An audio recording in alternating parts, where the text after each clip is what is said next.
شادی جاتا ہوں. لیکن آج رویہ کیا ہے ہمارے بڑوں کا بھی کہ آج وہ کیا دیکھیں گے؟ خوبصورتی نہیں، بات جگہ تو مال دیکھیں گے، خاندان دیکھیں گے. میرے بھائیوں یاد رکھیے، آج جس چیز کی بنیاد پر شادی کیجیے گا آنے والی زندگی کے اندر آپ کو اثرات بھی ایسے ملیں گے پھر آپ یہ نہ کہیے کہ ہماری اولاد نافرمان ہو چکی. تو سب سے پہلی چیز جب نکاح کا وقت آئے تو انسان کو اولاد کی سب سے نیک اور سیرت کو، دینداری کو ترجیح دینی چاہیے. اللہ کے حبیب صلی اللہ علیہ وسلم نے فرمایا فَاظْفُرْ بِذَاتِ الدِّینِ کہ دین میں کامیابی ہے، تم دین کو اختیار کرو.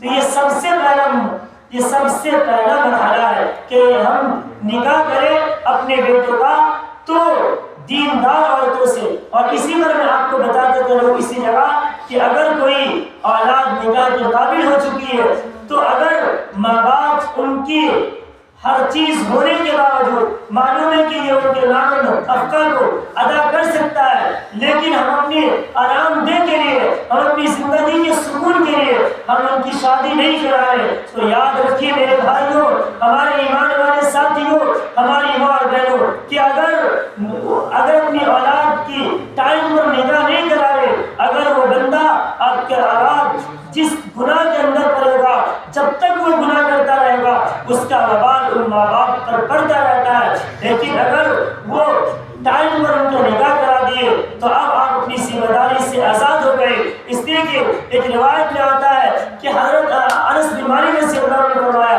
کہ جب وہ بالغ ہو گئے، جب وہ بڑے ہو گئے تو ان کی شادی کرا دی اور کہا کہ میرے بیٹے اب میں تمہاری طرف سے ضامن نہیں ہوں، اب میں تم سے آزاد ہو گیا، اب یہ تمہاری زندگی، اب تم اسے جیسے چاہو تم زندگی اختیار کرو. تو آج معاشرے کے اندر جو تباہی بربادی بھی جو ہو رہی ہے وہ اس بنا پر ہے کہ آج ٹائم پر اور صحیح وقتوں کے اندر انسانوں کا نکاح نہیں ہو رہا ہے. یہ بھی معاشرے کے اندر سب سے بڑی برائی ہے. اور سب سے بڑی بات یہیں پر میں آپ کو بتاتا چلوں کہ آج لفظ نکاح سنتے ہی انسان کی زمین کھسک جاتی ہے، اور خاص کر جو بیچارے غریب ماں باپ ہیں جن کے پاس بیٹیاں ہیں ان کے آنکھوں سے تو آنسو جاری ہو جاتے ہیں. اس لیے کہ آج انٹرنیشنل نکاحی ایسے کھڑے ہوئے ہیں. لیکن میں تو کہتا ہوں نعوذ باللہ من ذالک. میرے بھائی یاد رکھیے جس شادی کے اندر جتنا زیادہ فضول خرچی ہوتا ہے اللہ تبارک و تعالیٰ کہیں نہ کہیں ان کی زندگی میں حالات بھی وبال بھی اتنی ہی زیادہ